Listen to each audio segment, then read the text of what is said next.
আমি সর্বপ্রথম মহান আল্লাহর প্রতি শুকরিয়া আদায় করছি যে মহান আল্লাহর ইচ্ছায়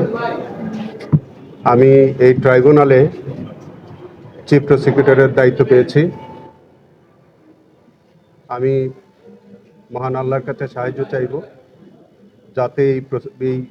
ট্রাইব্যুনালের আমার উপর অর্পিত সমস্ত দায়িত্ব আমি অত্যন্ত সততা এবং দক্ষতার সাথে যাতে আমি পরিচালনা করতে পারি। আমি আজকের এই দিনে আমি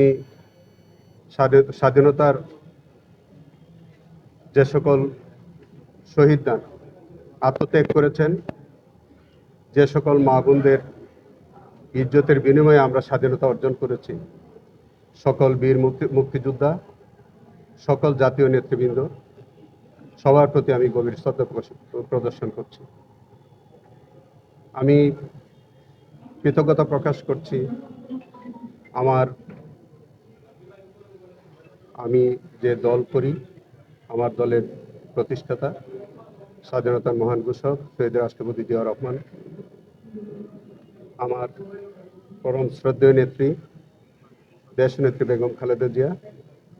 এবং আমার নেতা মাননীয় প্রধানমন্ত্রী জনাব তারেক রহমানের প্রতি আমি কৃতজ্ঞতা প্রকাশ করছি।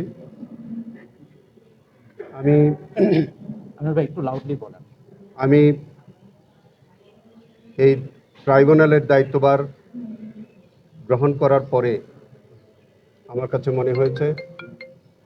যে এইটি অত্যন্ত গুরুত্বপূর্ণ একটি দায়িত্ব, যেখানে আমাদের জুলাই বিপ্লবের